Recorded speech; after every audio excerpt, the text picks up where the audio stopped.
Urban Myth Dissolution Center is a visual novel. It has light, and I really do mean light, detective elements. Given that it is a visual novel, there's not really much I can say before we're actually into spoiler territory. So here's a lightning quick version. A woman with the power to see things that happened before joins a detective agency specializing in strange cases, such as those involving urban legends, which they call urban myths. The gameplay loop is completely on rails and you cannot fail. There are no bad ends, and the detective elements are essentially pop quizzes. And even if you do get stuck, you can just brute force the questions easily. And did I mention that it's very pretty? That's why I bought it. Okay, so spoilers, here we go. Azami Fukurai, aka Zami, has been able to see strange things at the edge of her vision since birth. One day, she notices posters advertising the Urban Myth Dissolution Center, which I will be calling UMDC from here on because, yeah, mouthful. Presumably not wanting to get committed because she admits to seeing things that aren't there, she decides, why not? Maybe they can help me. In the 4th level basement of a, at the very least, unpopular building, seriously, where is everyone else? There's some red flags building up already. She meets the director of UMDC, Ayumu Meguriya. I will be referring to him as the director from this point on. Trust me, it makes a later part much easier for all of us. He tells Zami that she has the power of clairvoyance, the ability to see things that happened before, which she is perceiving as shadows. And he gives her a pair of glasses, which allow her to channel her power better. Zami's like, cool, but I don't want to see them better. I want them to go away so I can live normally, yeah? The director claims he can help with that too and asks her to sit down, which results in Zami feeling a stab in her rump. The director's like, aw, shucks, silly me. I left the cursed chair that I was investigating just out in my office where anybody could sit in it, and if anybody does sit in it, they're cursed to die. Since she felt the stabbing pain when she sat down, Zami decides to investigate the seat, but for whatever reason in the process ends up destroying the whole chair. She finds a device hidden underneath the seat with a needle which injects poison, but the director already knew that. Zami isn't poisoned, and he isn't too happy about her destroying the chair. So, as one does, the director ropes Zami into working for the center. Her wages will be used to cover the 10 million yen restoration fee. Well, at least Zami isn't going alone. She's joined by Jasmine, who drives her around and assists during investigations. Zami's first case involves a mysterious intruder popping up seemingly out of nowhere in a woman's apartment. The victims are Aiko, a former influencer turned entrepreneur, and Mio, Zami's friend from her university. Well, Mio's the actual victim, but Aiko was there when all the oddness began. She noticed an intruder while they were getting ready for bed, and so they fled the apartment. And Aiko sent Mio to fetch the police while she, mad lady that she is, cracked the apartment door open and snapped this picture of him. Both girls swear that the intruder popped up out of nowhere, and according to the police report, there were no signs of forced entry on the balcony. Now, popping up out of nowhere indicates a supernatural being, but Zami discovers, lo, the toilet seat is up. Mio is a girl who lives on her own. The director's like, yo, supernatural beings gotta pee too. For real though, he says urban myths can be very human or not at all, which is super helpful. They conclude that the myth, which best fits the situation, is the man under the bed. He comes from where you would expect him to, and kills with an axe or a machete. Zami and Jasmine are told by the director, well, sucks to be Mio, but this one's tough to really do anything about. Sometimes he haunts you once, sometimes he hops around. Tough luck, mission accomplished, come on back. Zami's a little upset by this, but she gives in and leaves. But not before whipping out the, here, take this, it will give you courage and strength trope, by handing Mio a letter. Yes, you heard that right. The memento in this case is a letter. You know, the kind of thing that's usually addressed to a very specific person. That night, while chatting with Aiko over the phone and checking to make sure all the doors to the apartment are locked, Mio turns around to find a man is just there now, and he's got an axe. She passes out because, yeah, who wouldn't? The next day, Zammy and Jasmine pop on over to check up on her, though I am not sure why, because the director just got over his spiel about how it's not their job to protect anybody. They don't even have Zammy and Jasmine do a little, well, I know we aren't supposed to, but let's look in on her anyway. So while searching around on the second day, Zammy finds a doll underneath Mio's bed, which neither woman recognizes. But finding the doll makes Zammy think, hey, if the man under the bed comes from out from under the bed, why not block the space? So she jams stuff under there until there's no room left. The night after that, Aiko volunteers to stay with Mio at her apartment, but says she'll have to pick up some stuff from her own home first. So Mio is waiting around her apartment until she gets too antsy and decides, heck it, I'll go wait outside for her. And bam! There he is again, standing creepily in the hallway. Mio hurries back to her apartment, and even though she wasn't even outside long enough to touch grass, she finds her room has been completely splattered with blood. Now thoroughly spooked, Mio is staying with Aiko at her expensive apartment. Aiko asks Zammy to help her convince Mio that she should just move in with her and leave her old haunted apartment behind. Now, Mio's barely able to afford the chintzy haunted apartment that she already has, but Aiko insists, that's no problem. I'll just lend Mio money and I'll connect her to lucrative workspaces through my work as a job hunting consultancy. Which sounds nice on the surface, but being that deep in debt to someone, friend or no, is a horrifying idea if you ask me. So, something that's been happening in the background and is now blowing up in the girls' faces. Aiko has been making posts about each incident. This not only stirs rumors that maybe this whole thing is just for attention, but also results in a dox that reveals the full names and addresses of both girls. It also reveals that Mio used to sugar date, which causes social media to do what social media does, dogpile and completely ruin Mio's reputation. In addition to the huge privacy violation, the social media armchair detectives start to post images from the security footage of Mio's apartment.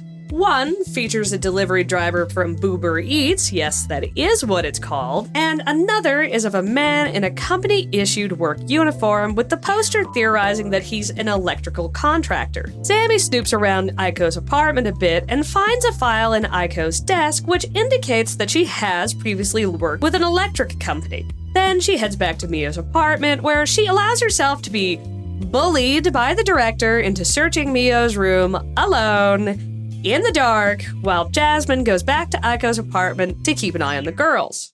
The director insists that the man from under the bed appears when the lights are on, but I mean, what's she supposed to find in a pitch-black room anyway?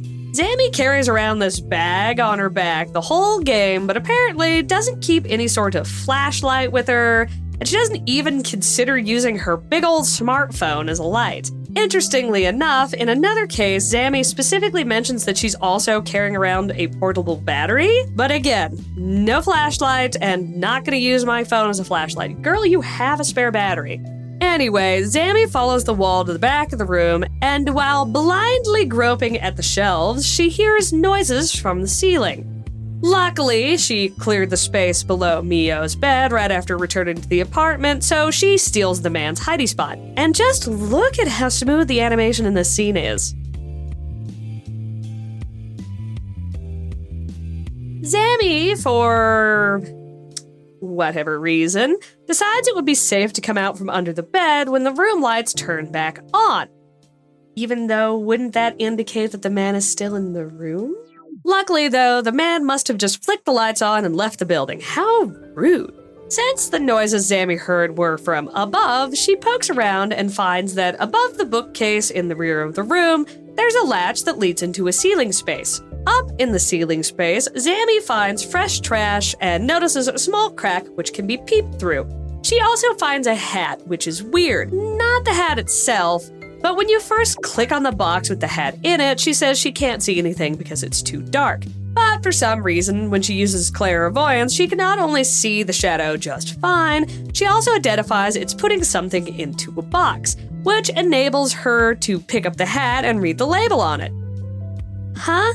She recognizes the name on the hat as belonging to the same company that Aiko worked with, which is a Bunk.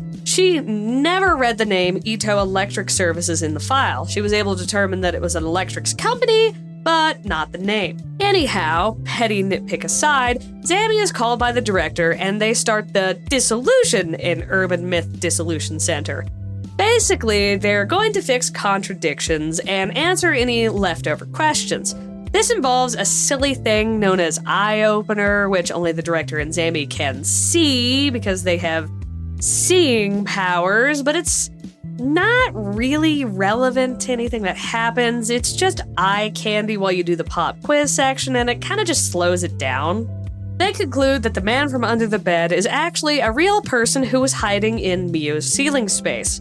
The security footage showing the maintenance worker at the apartment entrance is from the night of the first sighting, and it shows the time as 5 after midnight.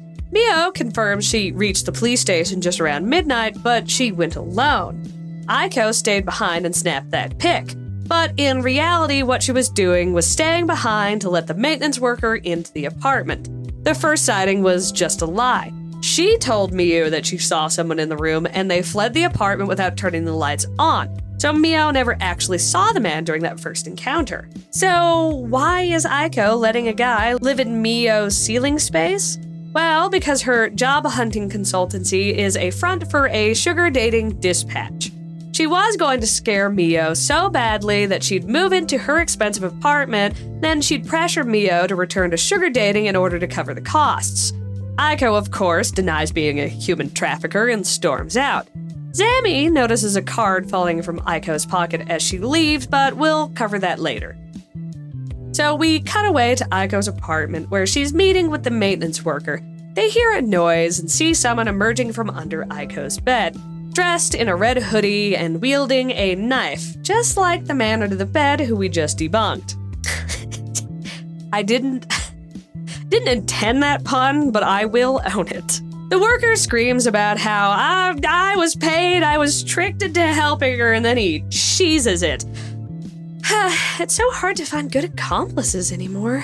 The intruder cuts Aiko's arm, but Zammy arrives in time to stop the intruder from hurting Aiko further, pulling the classic stand in front of the guy who wants to commit serious bodily harm to the person I'm shielding while T-posing maneuver. The intruder is revealed to be none other than Mio, who wants to get revenge on Aiko, but not because Aiko tried to force her into prostitution or anything silly like that.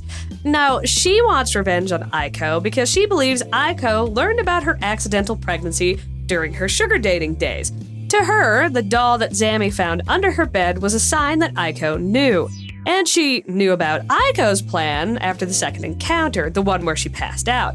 She heard the man on the phone with Aiko, but because she saw that doll that very same day, she decided she was going to play along. So the third encounter, the one outside of her apartment, was also a lie. She claimed to have bumped into him, then ran back to her apartment and found it mysteriously covered in blood, but in reality, she was the one who splattered her apartment in blood. And there's another layer of weirdness going on with Mio. She keeps saying strange things about how she just did what Zammy told her to do, and everything worked out. And about how Zammy was right and that she would attract interest no matter where she went and she had little left to lose. Zammy's like, yeah, no, I didn't say any of that. Jasmine then pops up saying the director texted him that Zammy went on her own to Aiko's apartment and that she's already called the police. While chatting with the director during the wrap-up, he says that neither of the women are likely to be charged with anything. Apparently, breaking and entering and knifing a woman aren't solid enough? Okay, so this next part is just like a bunch of new names and concepts that are gonna just come at you all at once, and I'm gonna try and make it as digestible as I can. Remember I mentioned that a card fell out of Aiko's pocket after she stormed out? That card is called an Illuminate card. The Illuminate cards can be thought of as basically tarot cards. They're supposed to predict the events depicted on the card itself. Zammy had one of these cards just sitting in her backpack, although she says she doesn't remember who she got it from, and of course there's the one that Aiko had. On the dark web, there's a website known as Samezima, whose users are known as Zimmers. Zimmers both believe in and work towards the concept of Great Reset. The director likens the Great Reset with Zami's card, which is Judgment and Devastation, believing that her card is foretelling the Great Reset. Now that's all A plot. The B plot, the case itself, involves a paranormal, view-obsessed streamer known as Kinoko. The urban myth starring in this case is Bloody Mary, who is summoned by standing in front of a mirror at 2 a.m. and repeating the word Mary 3 times, like Beetlejuice if he was more picky. Kinoko performed the ritual on stream, and a face popped up behind him, but he didn't see anything, so now he wants Zami to prove ghosts exist. Now remember this for later, okay? Kinoko lives in Umeki Flats, room 104, 123 Umekicho. Zami learns that Kinoko's room was the site of a murder-suicide committed by a woman called Miwako Yosuya. Her victim was her boyfriend, who is never given a name. He was unemployed and into tossing dice and tossing back shots. Kinoko's gossip-loving neighbor says that the boyfriend had no next of kin, while the woman did, but the lady describes them as heartless. In the park across from the flat, Zami learns that Yosuya's boyfriend publicly cheated on her, bringing a hostess named Mari with him to the park. There is a lady in the park called Hinata who says she doesn't get out much, but she likes taking walks in the park. She mentioned seeing a woman with long dark hair and a dress standing outside of Kinoko's room a few nights ago as she was heading back home, and she snapped this picture of her. When asked if she knows anything about the boyfriend and Mari, Hinata starts mumbling about a woman's name and a mirror. When Zami's like, "Girl, what's your deal?" she says, right before the murder-suicide, a man was heard yelling Mary, and that's M-A-R-Y, not M-A-R-I. And this next part is some more A-plot stuff, but I find it too obnoxious not to bring up right now. So in the rear of the park, Zami finds a tall man in a suit. When she tries to ask him questions about the case, he says, "I'm completely uninvolved. Hey, find me a book instead." Zami is justifiably creeped out by the weirdly pointy-eared guy who won't stop fidgeting with his tie, but she decides to help him anyway. Using her clairvoyance, she finds that the man intentionally taped the book to the back of a bench. Now, that alone is a red flag, but the guy also specifically mentioned her having a wondrous power, and he made these faces. So, Zami. Some random dude mentions your power, your secret power, and specifically tests to see if you have that secret power by hiding a book which he asks you to find just completely out of the blue after completely just ignoring what you have to say. And you just do it? I'm sorry, but she's a good person who likes to help other people is not a catch-all virtuous flaw that you can just shortcut motivation with. The game tries to say that she does it because she's scared, but that's a load of dog water because A, it's broad daylight, B, there's other people in the park, including the park keeper, not that far away, and C, Zami could just say, "Yeah, sure, I'll look for your book," and then just not do that at all and leave. But Miss I'm So Scared lets her get baited into using her secret power that she doesn't even really like to find the suspiciously hidden book. She hands it over to the guy and he muses out loud, because of course he muses out loud, that her power seems to be authentic and that he's taken an interest in her, and then he drops her full name, which she never gave him, on the way out. The director, who I should probably say possesses a power of his own that he calls vision, which lets him see, quote, everything, calls up Zami to say that the man matches the description of the urban myth Men in Black. Like the movie! Never actually seen it, but I hear it's good. After finishing her search for clues in the park, Zami falls asleep on a park bench. For whatever reason. And you may be wondering to yourself, well, where the heck's her partner Jasmine? Well, you see, Jasmine couldn't park the van in front of the park itself because the keeper told her not to. So since literally the morning since they got to Kinoko's place, she has been driving around looking for a parking space. And she only just now thought, I should probably call that lady whose job it is for me to drive around and tell her what the heck is going on. Convenient that she waited until nighttime and for Zami to wake up on her own, huh? So while wandering around the park while waiting for Jasmine to come get her, Zami is attacked by a hand from the bushes. Kinoko, who was out in the park for some reason, comes running from the rear of the park to help. Luckily for them both, whoever was in the bushes chickened out when the vlogger appeared on scene, and I don't blame him. But Zammy was scratched by the hand, and according to the myth, that means our little Zam is going to die. Again. So she asks Kinoko if he can exorcise Bloody Mary to save her, and he says, yeah, but I'm gonna need an item that belonged to the ghost. So Zammy gets her hands on what they believe to be the murder weapon. And I know that seems like just out of the blue. The gossip-loving neighbor is just like, yo, when they came to give the stuff back, I pretended to be a relative, so I took it all home.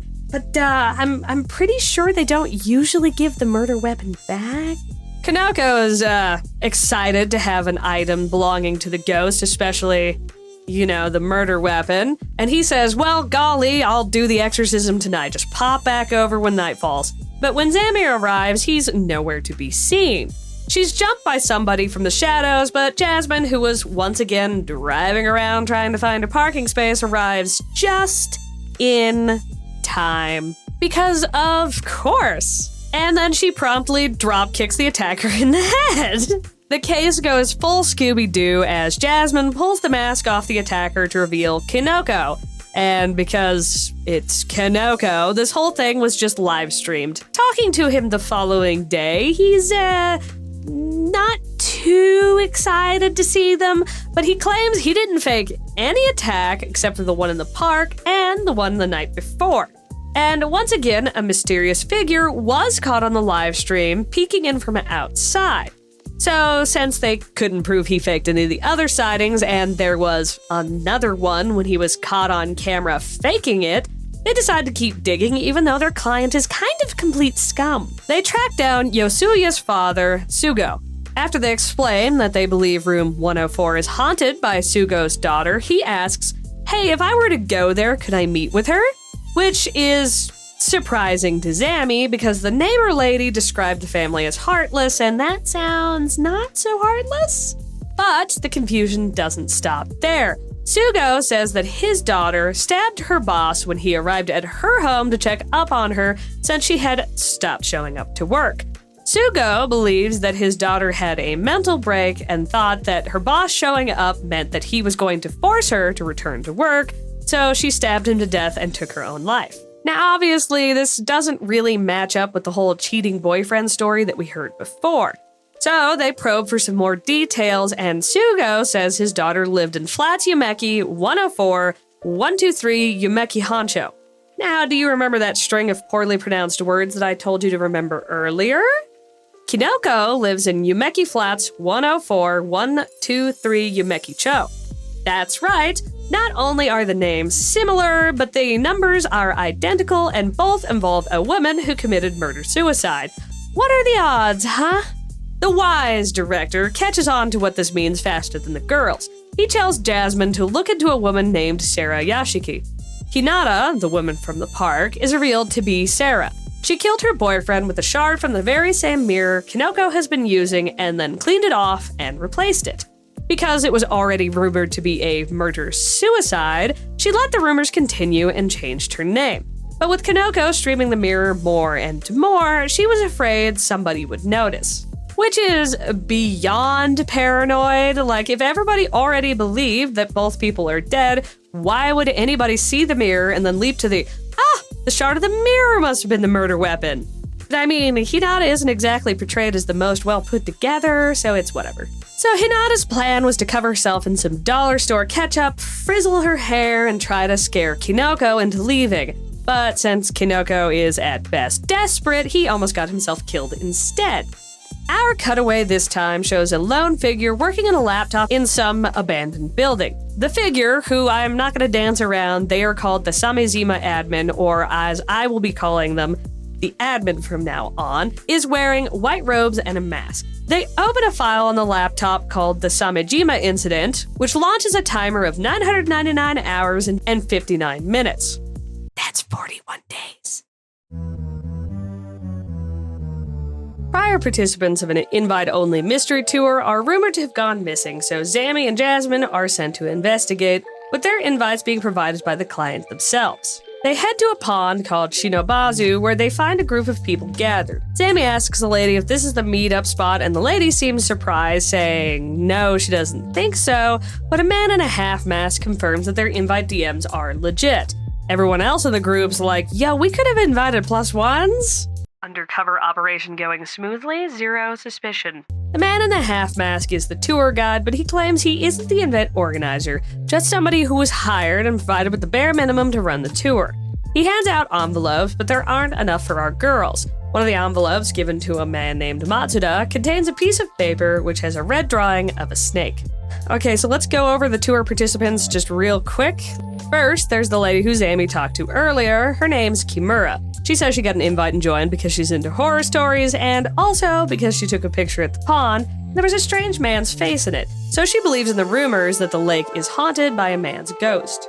Next is Matsuda, the man who got the weird drawing. He works at a museum and says he isn't interested in the occult at all. He thinks the whole thing is a big waste of time, but he was interested because of the rumors of people going missing. Then there's a famous online journalist known as Yamada Gasmask who's got serious gremlin posture. Whoa! Similar to Matsuda, he's interested in the rumors of people going missing. That and going to an exclusive invite-only mystery tour will make for a killer article. And finally, there's Fujiwara, an occult-obsessed, self-described otaku, or super fan, basically. Back to the tour, which starts with a simple puzzle: find a hidden 4-digit code. With Zami's power of clairvoyance, she quickly finds the digits written on the head of one of the swan boats. The guide confirms the code, which is 0921, is correct and says they'll be moving to the next location in a few minutes. But first, the identification phase, which leads them to conclude that the urban myth this time is the Netherworld. Kind of a broad topic.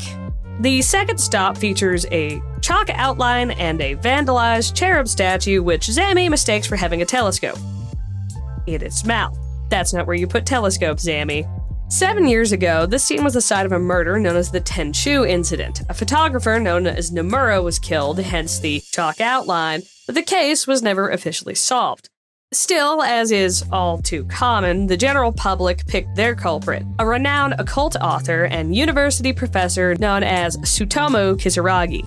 Even though he was never officially convicted, he was endlessly bullied and harassed online until eventually he took his own life.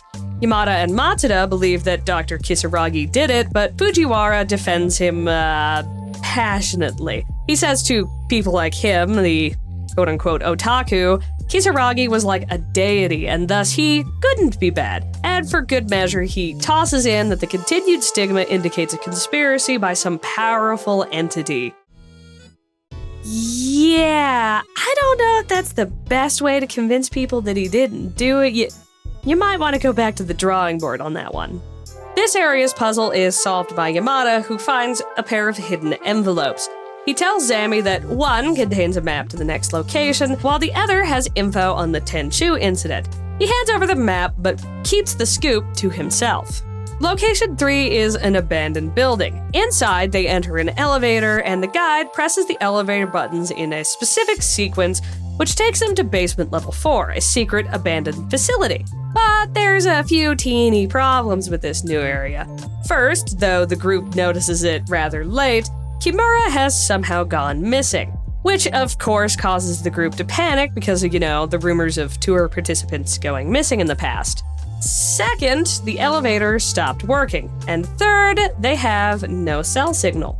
Yamada points out this all has to be a part of the tour because, the power's on in the abandoned building, and they got here by pressing a very specific sequence of buttons. Fujiwara turns out to be very useful here and helps Zami solve the area's puzzle. To actually complete the puzzle, they need a gold coin. The guide gives Zami a Koban coin that he was carrying on him. Talking to the others, Zami realizes that even though this coin is supposed to be rare, with only 10 of them having been minted back in 2013, the tour has 4 of those 10 among them. Something's a little fishy. After paying with their Koban coin, a door leading into a dark tunnel opens.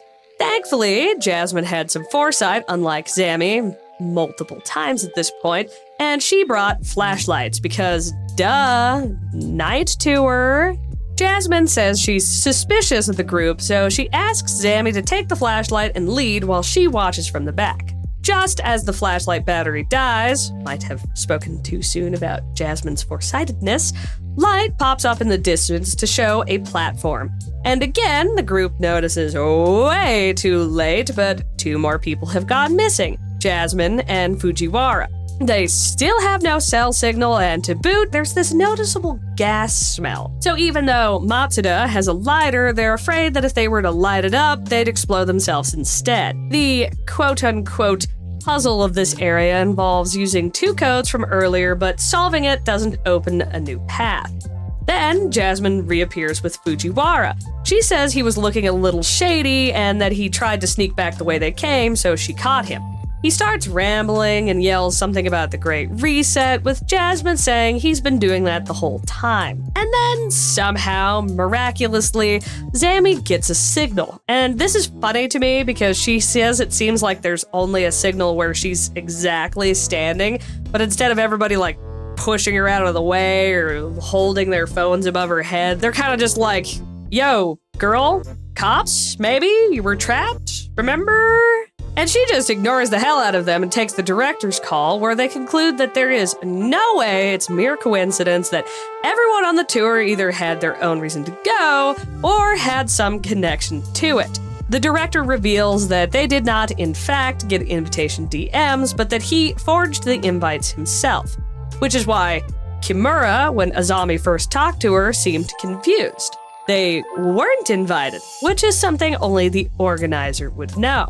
The director concludes that Kimura is actually Tomoko Nomura, aka the sister of the Tenshu incident murder victim, which does have all the necessary foreshadowing, but maybe this is nitpicky, but I would have liked it better if Kimura revealed that. I mean, it's definitely gonna come up, so I'm just gonna keep calling her Kimura. Kimura is an employee of the company in charge of the facility in the tunnel. She's been using it as part of the tour, trying to find out who killed her brother. Her method? Find someone who owns one of the 10 Koban coins and who has a mark on their forearm. Because her brother wasn't mugged, his wallet was untouched, but the Koban she gave him was taken. And before he died, Nomura was able to say the guy who attacked me had a mark on his arm. Now, I would assume that the previous tours only had 1 or maybe 2 people who owned a Koban, because not only are there only 10 of them, but they were minted and sold more than 7 years ago. What are the odds that all of the people who own them are still just chilling around the area, and that they're willing to go on a mystery tour that you don't even sign up for? Between venting about how cruel social media was regarding the Tenshu incident, with them foaming at the mouth and harassing Kisaragi, but then getting bored and moving on, after, Kimura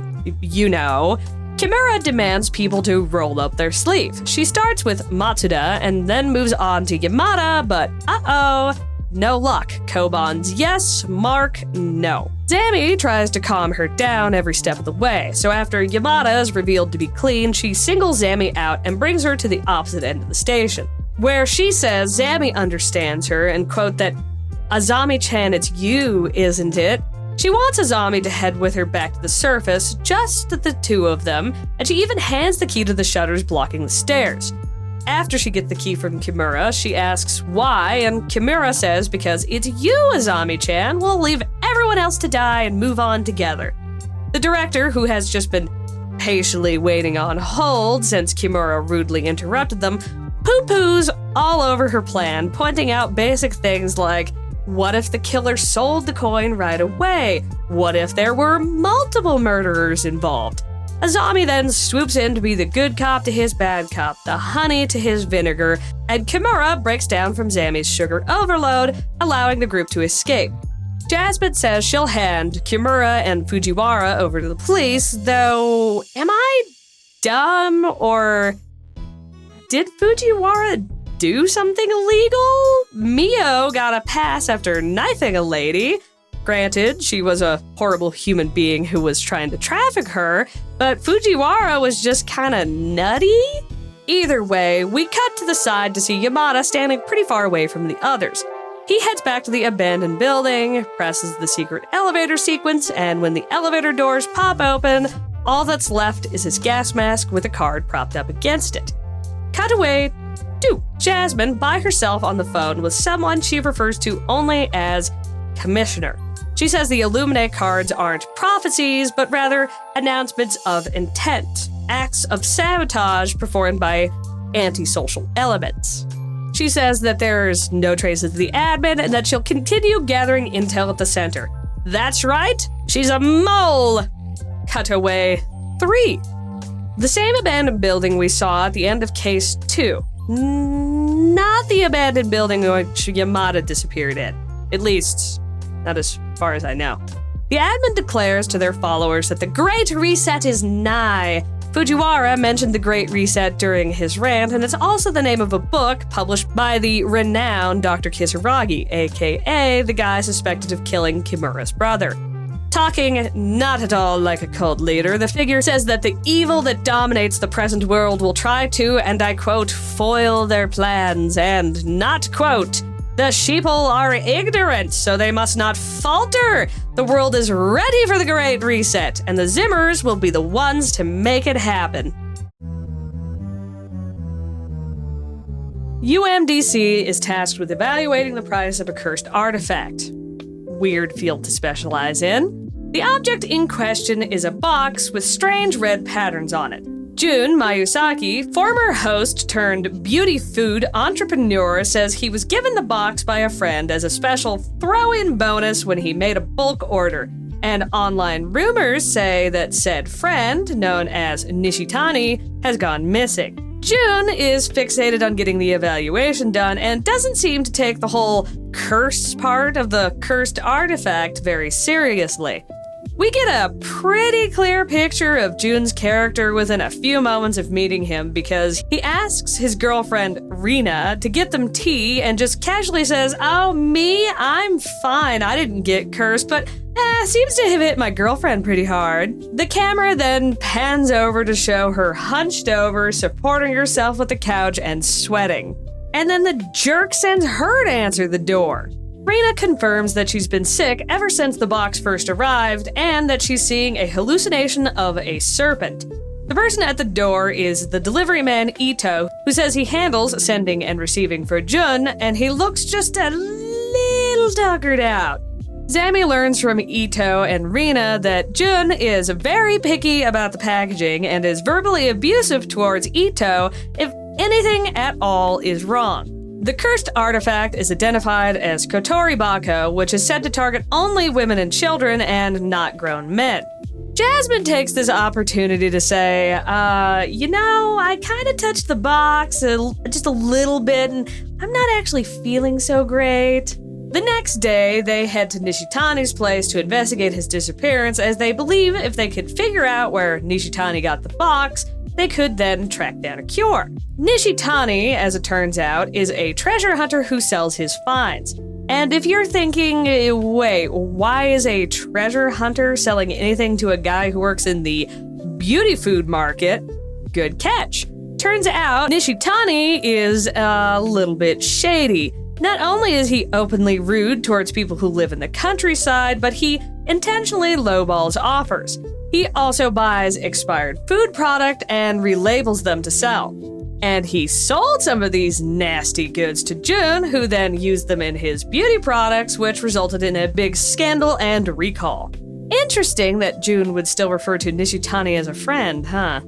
The duo head for Nishitani's home, where it turns out he isn't missing, but he's not doing great either, judging by this face. We need some donuts and tea for this boy, stat. Within moments of talking to Nishitani, it's obvious we have a contradiction. The curse is only supposed to affect women and children. But Nishitani is having the same hallucinations as Rina and Jasmine. This is just another case of the urban myth not matching up with the mystery at hand. Nishitani agrees to talk to Zami because, quote, our divinity agrees that I should, and he's about as helpful as you'd guess that he'd be after saying something like that. Eventually, Zami is able to gather that Nishitani intentionally sent the box to Jun as revenge for, well, Jun being Jun, really. And he got the box from a village called Hirosuka. Nishitani rambles some more, then gracefully exits the plot via heart attack, which he survives. Probably. The director asks Jasmine to stay behind at Jun's apartment so he can watch over them, while Zami heads off to the village on her own. She finds the Tajima family home where Nishitani got the red box from and meets a man called Hitekiyama, who is the caretaker of the property. He tells Zami that the whole Tajima family have gone kaput. The previous 3 heads of the family all died of heart attacks, with at least 2 of them having lost their minds beforehand. In the rear of the property, she finds a large warehouse, and painted on the back wall is a mural of the same patterns as those on the box. According to Hitekiyama, the mural and the box were both painted by the family head during the war. For convenience, I'm just going to call the guy the artist. Zami finds and reads the diary of the artist, and he writes about bringing a serpent deity from South America back to Japan and how he made a tea from crushed fingers and drank it to see said deity. I'll take completely normal stuff for an artist for 200. The artist made lots and lots of this aforementioned tea, which was all, of course, purchased by Nishitani, who then sold it to Jun for his new beauty product, a miracle digestive tea. And now here's a weird part. Zami gets a call from the director. This is a reoccurring thing. He always calls just in time to do the identification and dissolution. And Zami's like, yo, the tea is dank and it makes you see danger noodles if you drink it with alcohol. And she is so proud of herself for not needing to be led around by the nose. But immediately after she says the part about the tea, we cut away. Now we're in Jun's apartment, watching him whine about how the price of the box is going to tank because the curse is just a bad reaction with the tea. He wants to throw it away, but of course he's gonna look inside first. Ignoring Rina's protests, because of course he would, and Jasmine is supposed to be stopping this exact thing from happening, we see Jun open the box, look horrified, and then we're back to Zami, who is still on the call with the director, who says, yeah, good job, but psych, case ain't over yet. Click. Dude just hangs up on her. Of course, this is just in time for Jasmine to call Zami and tell her that Jun opened the box. Now, do you see why this is a little bit of a problem? Not only would this have had to have been an odd flash forward with a weird flash back, but who told Jun about the tea being the cause? He flat out says it's not a curse, but because of the tea. And to quote him, huh? Jasmine wasn't on the call. She couldn't have told him. And how she's behaving on the call indicates she doesn't know that the curse is because of the tea. She says he opened it and the curse was inside the box. Then, when Zami gets to the apartment, she explains to Rina her symptoms are simply from mixing the tea with alcohol, meaning Rina didn't know either. Confusing mess aside, now Jun is complaining of having a hard time breathing and there being a pain behind his eyes. But it can't be from the tea. Jun told Zami earlier that he avoids all things that could be damaging to his health, such as smoking and drinking alcohol. Right, so the box. It had pictures of Jun, a straw doll thing, dead bugs, some human molars, and needles. Lots and lots of needles. Nishitani and the delivery guy, Ito, worked together to give Jun the cursed box because both men hated Jun's treatment of them. I mean, Nishitani kind of deserved it a little. He did sell Jun bad stock and force that big recall, but Ito had to encounter Jun face to face basically every day and get chewed out about the boxes. Maybe he's really bad at his job and that's why the boxes are in rough condition. I don't know, but Jun is definitely going over the top about it. Speaking of over the top, Ito must have drank the tea because he's loopy like Nishitani. He says the divinity told him to pull out his own molars. Ew! And that everything is a part of the Great Reset. Our ending cutaways this time are of Jasmine talking to an unidentified man. They discuss how Zimmers are likely following the orders of the admin rather than acting independently. Jasmine says she's going to pay a visit to something known as the closet, a place that apparently requires paperwork so she can look into the Illuminate cards. She has a hunch that the cards are actually being specifically handed out. Case 5 opens with Zammy and the director talking about the Illuminate cards and how each of the previous owners of the cards are rumored to have gone missing. So, 4 people so far. Outside, Jasmine is on a call with that strange man from before, who is revealed to be the very same strange man that Zammy met in the park back in Case 2. Mr. Fidgets with his tie too much, aka weirdly pointy ear guy, aka Mr. Tomiri. Tomiri is commissioner, while Jasmine is revealed to be assistant commissioner, though what organization they commish, we don't know yet. Jasmine says she's still chewing on the info that she gathered in the closet and believes that the cases that she and Zammy have investigated so far are all part of a bigger plot. And for the meat of Case 5 itself, the victim is Yuya Kurosawa. He is the CEO of a tech company who handles sensitive data for other companies. Yuya wants UMDC's help in finding and recovering a lost item, which seems like kind of an odd job for UMDC. But after only a few minutes of arriving, it all makes a lot of sense. Yuya insists that Zammy talk with his secretary, Kiyomoto, whose name he forgets often. He says it's because she only joined recently. Kiyomoto's testimony of the day is as follows. Yuya had a meeting with a client and she saw him off. Later, he returned and she greeted him, after which everything was normal. But when he left the office, he was carrying a red card-like object. Kiyomoto clarifies that when she says he left, what she really means is that he went poof. He didn't physically leave the office. Yuya confirms that yes, he had a client visit, but no, he never returned to the office and he never took anything with him. Yuya is, of course, suspicious of Kiyomoto, but Zammy convinces him that, she probably isn't lying. After all, she brought up the whole he went poof thing on her own, and since she brought up something that makes her look crazy without any prompting, Zammy believes that that means she's being honest. Kiyomoto says that the General Affairs Department are the ones who handle the security footage, and she shows Zammy an image taken from the camera. The girls, and even Yuya, agree that the man in the image looks identical to him. This identical appearance, and the fact that Kiyomoto never actually heard the person speak, leads to the identification of Doppelganger.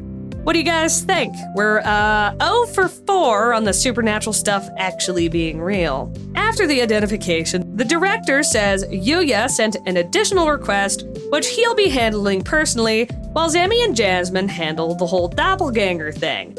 Before closing out the visit to Yuya's office, there's one last thing to note.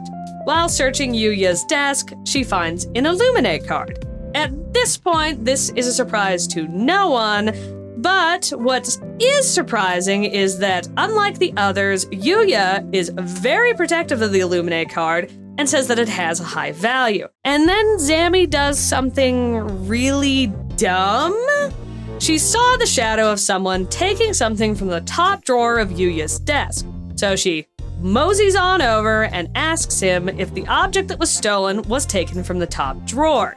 So Yuya's like, maybe, but I didn't tell you anything about the top drawer or where the item was even taken from, so why are you being so specific? And Azame's just like, oh, well, I have clairvoyance. Why would you just admit that? Especially after that scene with Tomiri in the park. She really just hands it to Yuya for free.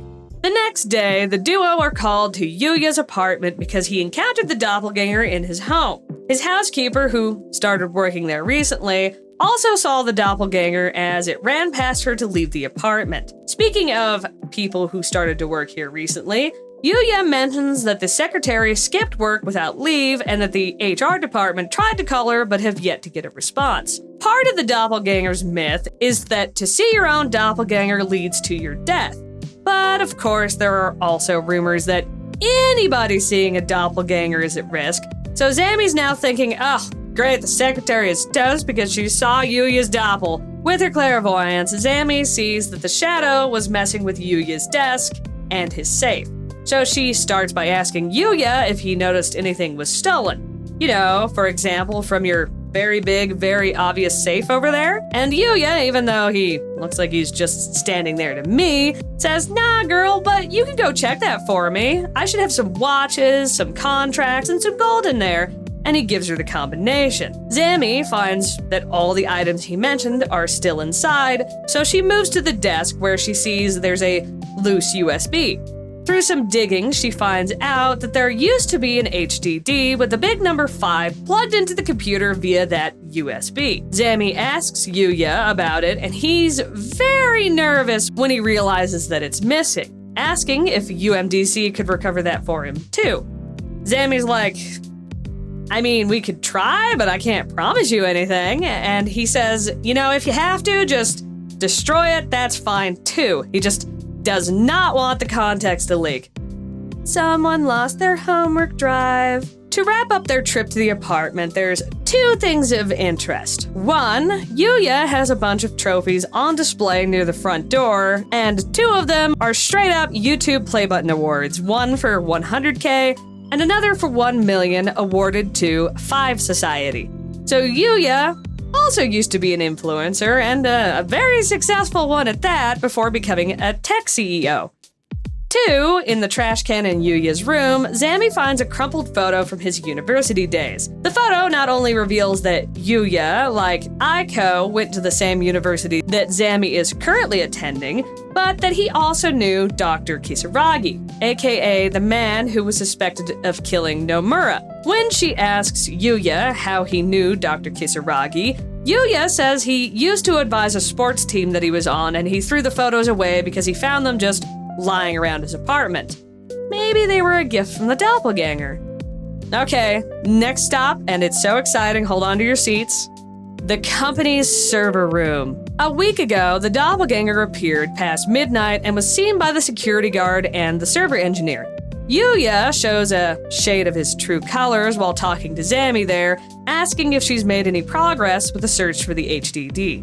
When Zammy says that's not really UMDC's job, he snaps. Well, the game treats him like he snaps. He says, "Well, it looks like our understanding of the request and your work aren't aligned." Whoa there, guy, calm down. Zammy's too young and innocent to hear such language. Jasmine steps in and says they don't have the authority to take on additional requests, so she could write up a theft report for him for the cops if he'd like. But Yuya says he can't go to the police for fear of ruining his shiny new tech company career. The server engineer, Nakata, says he's new to the company and he was doing maintenance when the Doppelganger showed up. His story is similar to everyone else's so far. The Doppelganger didn't say anything, and he seemed like the regular old CEO. The specific server stack that the Doppelganger was toying with contains the National Police Agency's information system, but Nakata reassures Zammy that that server requires a special authentication, so an intruder wouldn't actually be able to access the data. They probably got that far, found that out, and then just gave up. Zammy thinks something about that doesn't seem quite right, so she texts in with Jasmine to brainstorm. She mentions that the target seems to be the National Police's data server and wonders if maybe instead of a doppelganger, what if the intruder was a Zimmer trying to target the data so they could plan terrorist attacks? Jasmine agrees that this is a very likely possibility, and also with the server engineer's suggestion that the doppelganger ran into the authentication requirement and then just left. But they didn't give up entirely.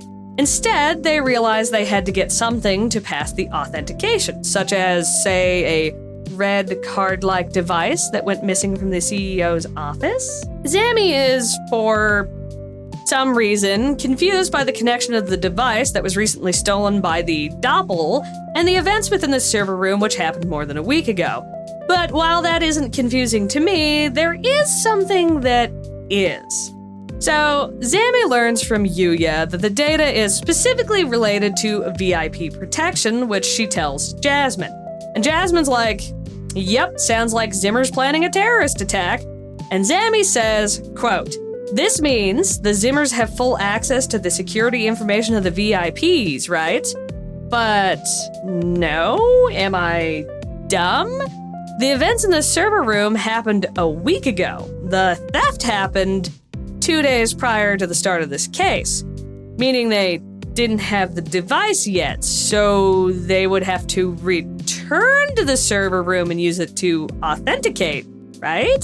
Nakata said, quote, "It takes special authentication to access that system, so the intruder shouldn't have been able to extract any data. So they don't have full access to the security information on the VIPs. They have the access to the possibility of getting that data.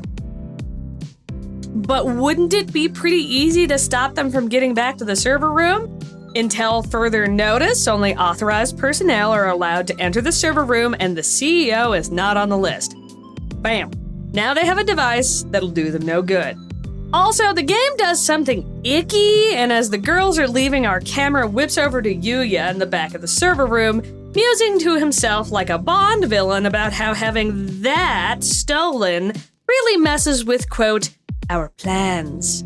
But Zami's power could be useful, because people with suspicious motives are apparently incapable of thinking in their head. To any aspiring writers, don't do this, it's gross. The next day, the girls head for the estate of Yuya's father, Seiji, because the doppelganger showed up there too. Well, the Zimmer, but I'm just gonna keep calling them the doppelganger. Oh, and both the security guard and the server engineer have gone missing. More than a week after seeing the doppelganger. Yuya's father is a high-ranking member of the National Police who's specifically responsible for the security of VIPs. That around 10 o'clock the night before is when he saw his son, and since he was busy, he greeted him and told him to wait. But when he came out after roughly 10 minutes, Yuya was already gone. Zami uses her clairvoyance to find the combination to Seiji's safe and opens it to find that there's only an empty box inside. Well, the rich old guy is probably not trying to keep an empty box safe, so she asks him about it, and Seiji confirms that a special password device was stolen from the safe. It's only known to exist to a select few of the higher-ups in the National Police, and not even their family are supposed to know that it exists. Jasmine asks Zami to check with Seiji when the last time he used the device was, while she makes a call. And Seiji says he got it 5 years ago, but he hasn't used it since. She asks him to describe what it looks like, and he says it's red and it kind of looks like a card. Sounds familiar. So Zami confronts Yuya about the object being the same thing as stolen from his office, and he just shrugs it off, saying he was intentionally baiting her into showing off her power so he could upload photos and videos. He thinks her power could be inspirational to many, and he really respects her, but Zami thinks this is a little off the wall. Jasmine tells Zami that she checked with some sources and that even though Seiji said he never used the device after he got it 5 years ago, it has been logged several times in the past few years. The director calls safe and sound after being out of contact since the beginning of the case, and they start the dissolution, which also contradicts the ongoing plot hole because Zami says the doppelganger wasn't able to steal the information because at the time it didn't have the device. But when discussing the dissolution at the end, Zami brings up the continued appearances of the doppelganger and the fact that they stole Yuya's hard drive after they stole the device, and the director says those are good points because, quote, the VIP protection data should have been accessible once they had the red device, as though having the red device just magically grants them access to the data. So the 4 missing people all appear at Seiji's house, confirming that they are all Zimmers by going on and on about the Great Reset and how they despise Yuya because he was born to wealth and has all these family connections. But before anything can happen, Tomiri and a squad of heavily geared up police arrive and arrest them all. Jasmine reveals that she is the assistant commissioner of the Counter Unidentified Terrorist Unit, aka Kutu. Tomiri says that the device logs indicate that it's been used the past few days as well, which to them means that they can trace the IPs and maybe apprehend everyone all at once.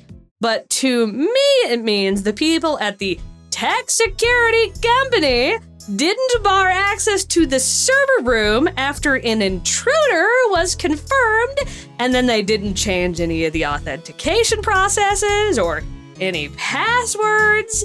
Is the Zimmer engineer literally the only server engineer that Yuya employs? What the hell? Thank God we're almost done with this case so I can stop being so annoying. Jasmine and her Kutu squad infiltrate the abandoned building that we've seen the admin hold up in. Jasmine makes the questionable decision to use her entire squad to secure the first floor while she goes solo to the third floor. Pretty sure that's not in any protocol. She finds the admin and I don't know if there's an implication that she thought that they were reaching for something or what. We see them T-posing, and then the next scene, Jasmine's grabbing onto them by their shirt, and then they're not grappling, and the admin is just kind of holding their hands up, and then Jasmine looks shocked by something, and then the floor panel she's standing on caves in, and she falls all the way down to the first floor. Ouch. Before passing out, Jasmine mutters, "So that's your secret, the Genesis card." And if it seems like I phoned that in, well, that's because it feels like the game phoned that scene in too. And before we leave this case behind, I do have a little wound to pick at, which is about the Doppelganger. So the secretary, security guard, housekeeper, and server engineer all worked together to make it seem like there was this mysterious doppelganger who never spoke and can vanish into thin air. I get that. But then, what's up with the security footage? The secretary says the general affairs team handles the footage, so the only confirmed Zimmers had no hand in getting the image that they saw. Okay, so they doctored it afterwards, maybe. But the game never even acknowledges that there's a possibility of that. No one goes, this image seems a little weird, and Yuya himself says the person in the photo looks so much like him that he wouldn't blame people for thinking that it was him. And he doesn't say anything about the photo looking off, nothing about, well, the timestamp is wrong, or there was a jump in time to indicate there was some spliced footage. So, is one of the Zimmers supposed to look like Yuya? Because the only fit would be the server engineer, who has a distinctly different eye shape and nose, and if it was supposed to be the server engineer, I would very much expect the game to bring up how, wow, he really does look like the CEO, doesn't he? Yuya could be lying, but the game never acknowledges that possibility, not even a, oh, so you were in on the doppelganger lie all along as the case is closing out. The game has cutaways to show us Yuya talking to himself about his suspicious ulterior motives, but it wants me to come to the conclusion that the only reason the doppelganger plan worked, aka the plan that is screwing Yuya over, is because Yuya chose to participate? And another weird thing is when Yuya is talking to Zami about the doppelganger, he says it had inhuman eyes that were like empty sockets without eyeballs. So either A, Yuya has a horrible fear response that isn't fight, flight, or freeze, but rather severely hallucinate. B, Yuya is lying to support the doppelganger story. Or C, the game did another ick and it was all just to spook the player. Something that supports the idea of C is that Zami feels like the doppelganger's shadow is looking at her and, in some instances, laughing at her while she's viewing its shadows. But if it is just for spook, it's a little different than other instances of just for spook that have occurred in the game so far. For example, something that happened in Case 4 that I didn't bring up because I thought it was just for spook is that when Zami is investigating the warehouse, the door slams shut behind her, and she follows the back wall with her hand, and eventually she ends up touching the mural that the artist painted in the back that looks like the red patterns on the box, and it begins to glow, and Zami's like, oh god, Hideki-ama, do you see any snakes around here? And there's this like drama that maybe she's got the curse too, but it has to just be for spook because that all turned out to be a combination of the tea and the alcohol. So that's clearly just there to make people who are not paying enough attention to go like, oh my God, we're gonna die for like the third time. We're so scared. But in the case of this maybe just for spook doppelganger thing, Zami brings it up with the director in world about how the doppelganger seemed to be looking at her and laughing. And I don't know why you would justify one and then not justify the other if they were just both for spook. The admin performs a mass cyber attack, hijacking phones and demanding an answer to the riddle, what does not exist even if you speak of it? The Great Reset timer is shown to be down to 11 hours and 59 minutes.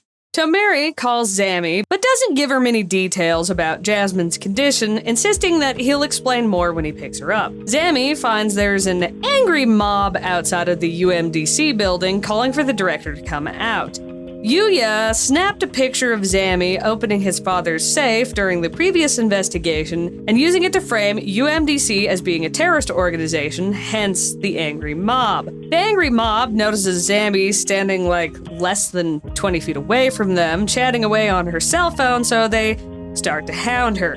The director tells her she should stay away and that he'll be fine because it'll take him a while to reach his floor anyway. So Zami moves like, I don't know, a whole building away and takes a social media research break because Zami is both deaf as a doornail and she only moved a little away from the angry mob. They find her quickly and surround her without her noticing at all. Thankfully, Tomiri shows up and the mob lets her get into the car and drive off without much of a fuss, even though they were just calling her a terrorist and saying they should capture her to stop the prophecy of the Illuminate cards from coming true. Tomiri wants Zami to use her clairvoyance to retrace Jasmine's steps because Jasmine clearly figured something out after visiting the closet, but she never explained what her conclusion was. Because talking to one's superiors is just such a pain. Tomiri explains that the closet is a secret location filled with no-solve cases, or cases that should not be solved.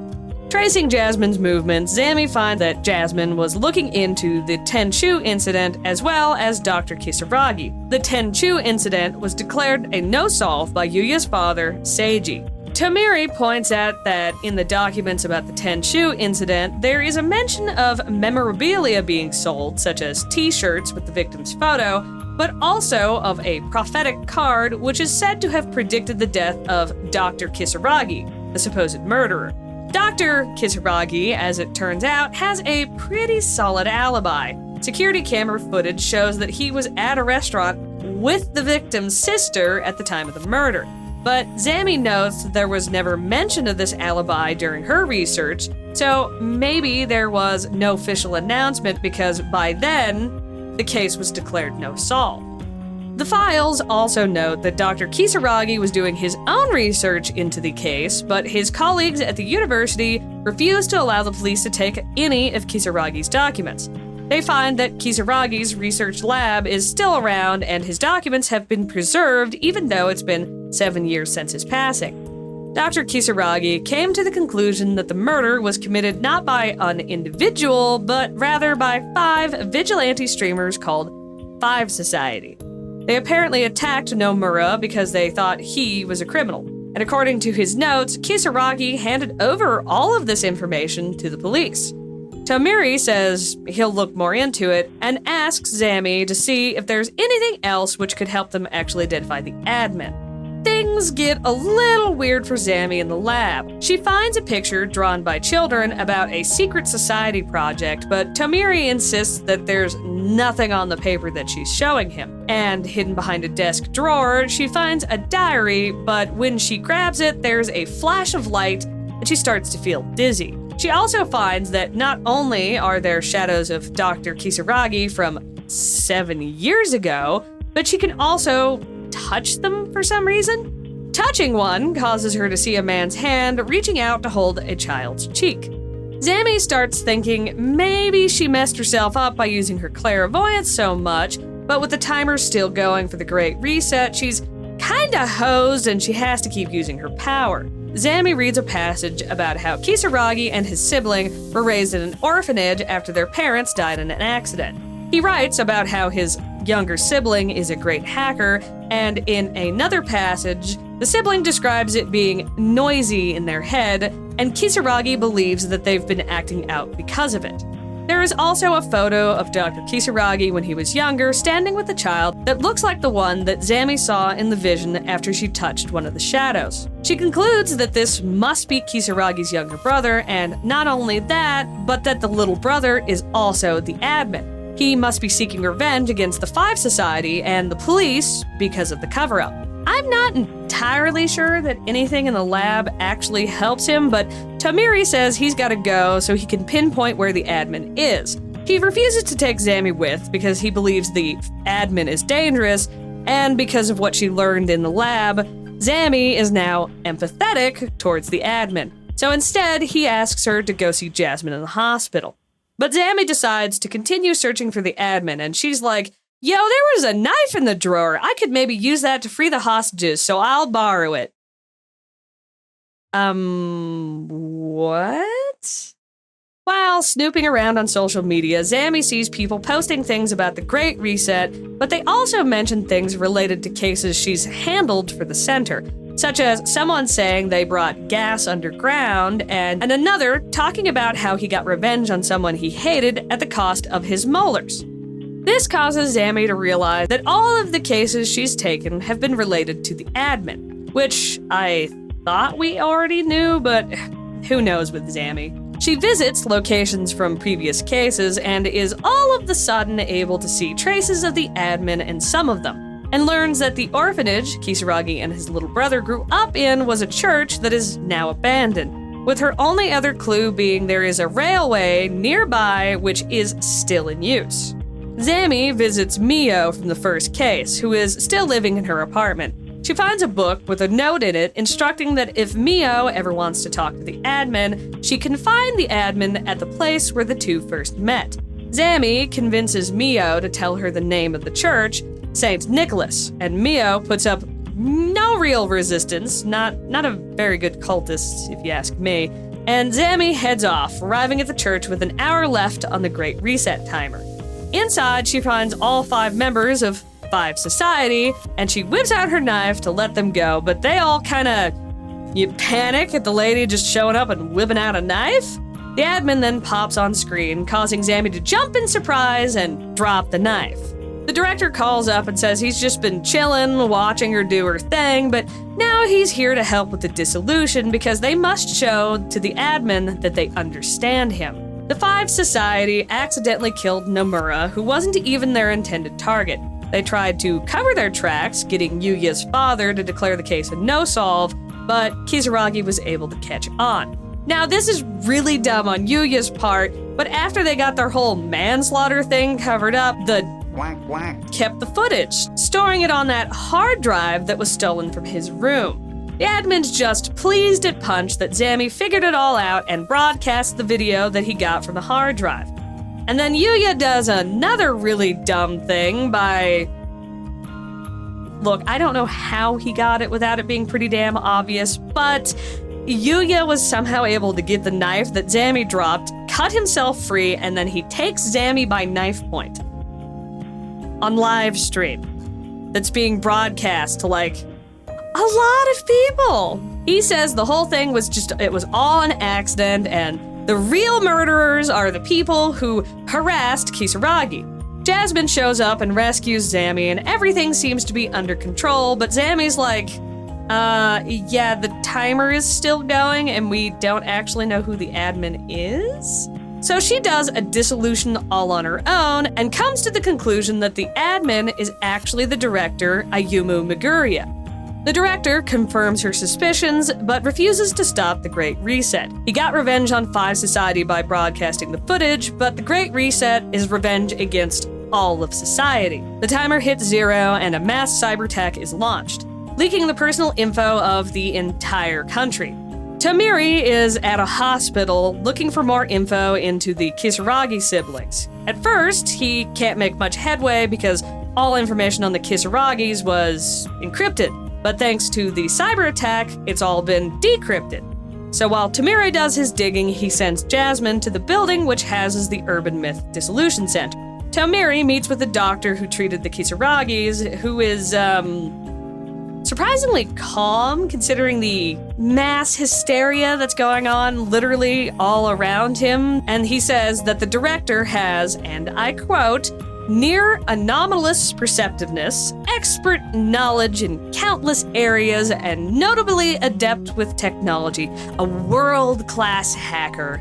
Flash sideways, Jasmine and Zami arrive at the center building, which isn't really damaged from the angry mob that was swarming outside of it earlier. They head for the 4th basement floor, but the director is nowhere in sight. But more than that, it looks like there was never anyone here to begin with. The room is covered in dust and the shelves are lined with cobwebs.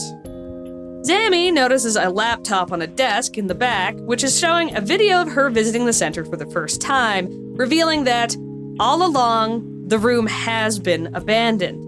Tomiri calls and tells Jasmine she has to arrest Zami because Zami is actually Kisaragi's little sister. Jasmine spins around to confront Zami, but she's already gone. Fast forward several days, Jasmine and Tomiri are trying to piece together this convoluted mess. The director never existed. All along, it was a plot by Ayumi Kisaragi, Dr. Kisaragi's little sister, and also Zami. Tomiri says that Ayumi created many different versions of herself, those being the director, the admin, and finally, Zami, the epitome of innocence. He says that they may have shared a body, but Ayumi was controlling Zami at all times. Zami's clairvoyance was her visualizing facts deduced by, quote, the sheer intelligence of Ayumi's gifted mind, and that is also the explanation for the director's vision. Whenever she was talking to the director on the phone, in reality, she was talking to Ayumi inside of her own head. Jasmine rightfully points out that this all seems pretty complicated for a revenge case. Tomiri believes that the more needless elements, such as the Illuminate cards, were probably emotionally driven. Someone, presumably Yuya, had created the Genesis card with the goal of spreading confusion. I doubt Yuya knew that Kisaragi would actually take his own life, but he made the Genesis card predict that Kisaragi would die because that's spooky, yo! So Ayumi piggybacked off of the idea, creating the Illuminate cards to predict the fates of the 5 society members and the Great Reset. Tomiri says he's certain that Zami was actually innocent because the footage from the laptop found at the center shows Ayumi claiming exactly that. Azami is unaware. I feel like the game really shoots itself in the foot in 2 big ways. The first being the out-of-the-blue inclusion of mental illness in the villain, and the Azami is unaware line. I already hate that it turns out at the end that the entire plot just completely hinges on us, the player, accepting that Ayumi is just kind of Omega level in everything. Honestly, her skill set is so broad that they can just do about anything they'd like, and you just have to accept it. The game doesn't work unless you believe that Ayumi is able to completely predict what everyone else is up to and will do, and that she's so good at manipulation she's formed an entire cult, and she's so in control of her own mental illness that she only benefits from it. Every step of the way, Ayumi has to be forcing Zami to see exactly what she needs to see in order to keep the continuity. This breaks down somewhat during the visit to the lab, but it has very little impact on the actual course of the game. It's a hint to the player for the twist on a twist that's coming, but Zami's actions wouldn't change at all if they didn't happen. Think about the generic gameplay loop, for example. Zami is sent to investigate a case which Ayumi has already set up. She is evidently either capable of knowing exactly when Zami will have all the information necessary for the director to make his call, because the phone calls do happen. Zami doesn't call the director, her phone rings. Or Ayumi is taking over Zami and somehow triggering the cell phone via Zami's own smartphone. After which, Ayumi talks to Zami with the director's voice in her head and has her just relate whatever the director is saying. And evidently, she was able to predict that no one would take the phone from Zammy. Think of the situation in the underground station, for example, or that no one would ask her to put it on speakerphone, because that would just ruin the whole thing, and of course, none of that ever happens. We just have to accept that Ayumi knew that it wouldn't. As for the Zammy is unaware line, like, why even bother with that? Ayumi is implied to have mental illness in Kisaragi's diary, but it has no impact on the plot. We already have to accept that Ayumi is a mega level and everything, so why not just let it be that she's just so in control of herself and so good at manipulation that she can pretend to be different people and literally no one is the wiser. It's not like Kutu caught Zammy and interrogated her, so the implication that Ayumi made sure that Zammy knew nothing so she couldn't get in trouble means nothing. Maybe it was an attempt to, like, soothe people, I guess? Like, it's okay if you like Zammy. She's sweet and innocent, isn't she? She's not actually bad, so it's okay to like her. But if that's the case, doesn't that kinda sour the game? The only reason Ayumi's brother died is because the Tenshu incident was labeled a no-solve by Yuya's dad, meaning someone manipulated information for their own personal gain and comfort. Isn't that exactly what Ayumi is doing to Zammy? Manipulating her and the information she's allowed to have for her own personal gain and comfort? What is that? No, I don't have any brain power for this. No. Bad visual novel. Down. Get out of here with your sequel bait, the video's over! If you're interested in more, then check out my video about the original story of Resident Evil. See you there!